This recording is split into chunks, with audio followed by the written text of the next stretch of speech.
Merhaba arkadaşlar. Bugün sizlerle beraber Antep usulü kıymalı kuru patlıcan dolması yapacağız. Arkadaşlar ben kullanmış olduğum patlıcanlarımı kendim kurutuyorum. Dolmalık patlıcan nasıl kurutulur tarifime de dilerseniz yukarıdaki linkten ulaşabilirsiniz. Şimdi dolmamız için 35 adet kuru patlıcan kullanacağız. Öncelikle patlıcanlarımızı kaynar suyun içerisine atacağız ve yumuşayıncaya kadar güzelce bir haşlayacağız. Patlıcanlarımızın tamamını kaynayan suyumuzun içerisine atalım ve haşlanmaya bırakalım.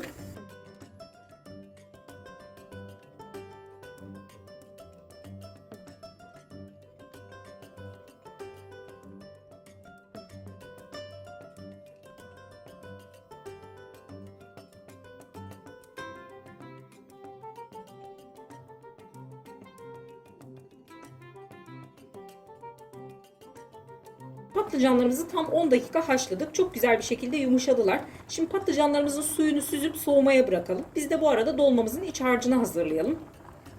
Dolmamızın iç harcı için şöyle tavamızın içerisine yarım çay bardağından biraz daha fazla olacak şekilde sıvı yağımızı ekliyoruz. Sıvı yağ veya zeytinyağı her ikisini de kullanabilirsiniz arkadaşlar.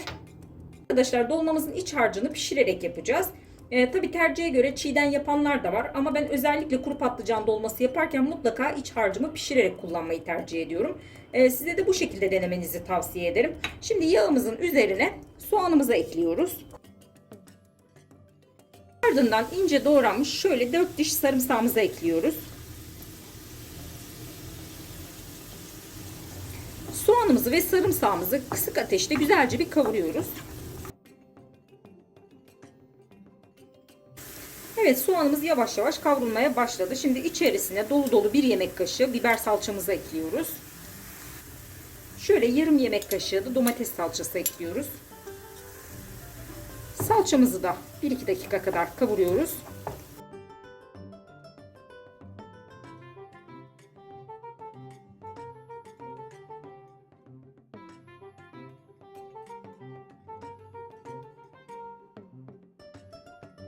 Yıkayıp suyunu süzdürdüğümüz 1,5 su bardağı pirincimizi ekliyoruz. Pirincimizi de ekledikten sonra şöyle bir karıştırıp baharatlarımızı ekleyelim.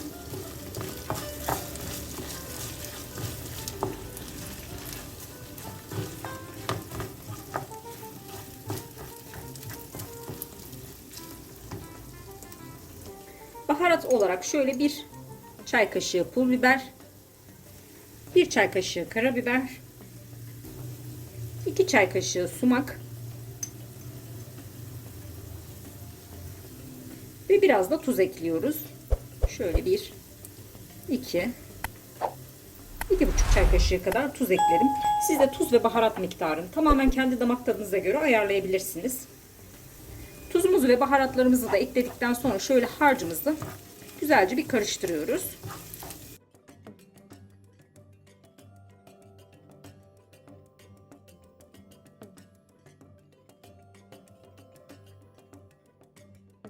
Harcımıza 2 su bardağı kadar ılık suyumuzu ekliyoruz. 1 bardak suyumu ekledikten sonra şöyle bir karıştırıyorum. Ardından 2. bardak suyumu da ilave ediyorum.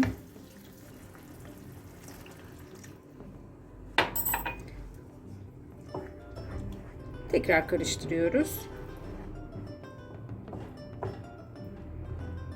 Şimdi kısık ateşte harcımız suyunu çekene kadar güzelce pişiriyoruz.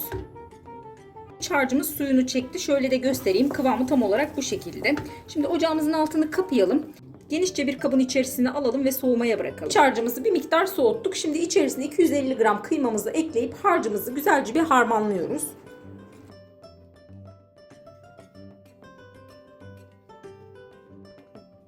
Harcımız hazır. Dolmamızı doldurmaya başlamadan önce şunu belirtmek istiyorum. Arkadaşlar dolmamızı etli yaptığımız için ekşi miktarını biraz az tuttuk. Yani çok az bir sumak kullandık. Etli dolma yaparken çok fazla ekşi kullanılmıyor.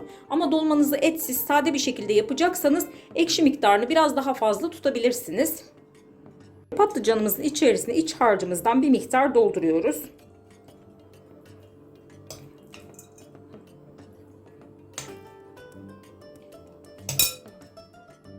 Doldurduktan sonra da şöyle baskı uyguluyoruz. Şu uç kısım boş arkadaşlar. Yarıya kadar dolduruyoruz. Bu kadar yeterli. Pişerken de çünkü iç harcımız biraz şişecek.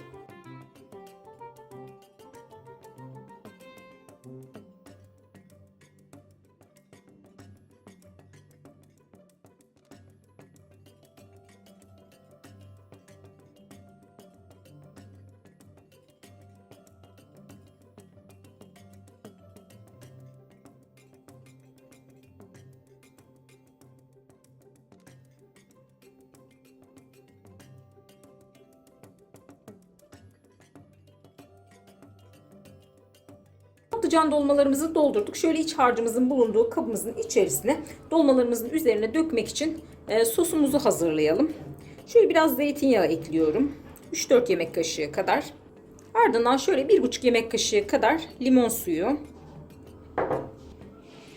1 çay kaşığı kadar tuz. Ve biraz da sıcak su ekleyelim.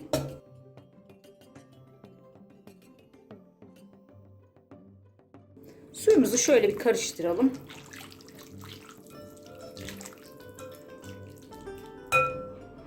Evet, suyumuz hazır. Kuru dolmalarımızı tenceremize diziyoruz. Dizerken de bu şekilde ağız kısmını kapatarak diziyoruz.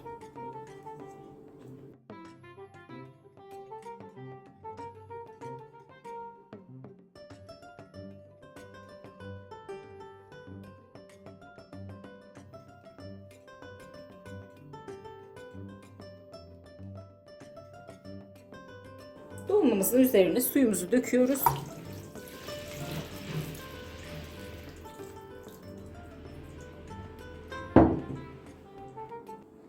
Ve dolmamızın üzerine şöyle porselen bir tabak kapatıp hafifçe bastırıyoruz.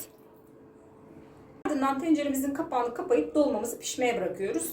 Evet, dolmamız tam 40 dakika çok güzel bir şekilde pişti. Şöyle de göstereyim. Şu kadar da bir suyu kaldı. Şimdi ocağımızın altını kapayalım. Tenceremizin kapağını da kapayıp dolmamızı bir yarım saat kadar dinlendirelim. Ardından servis edebiliriz. Patlıcan dolmamızdan şöyle bir tane tabağımızda alıp dolmamızın kıvamına ve dokusuna bakalım.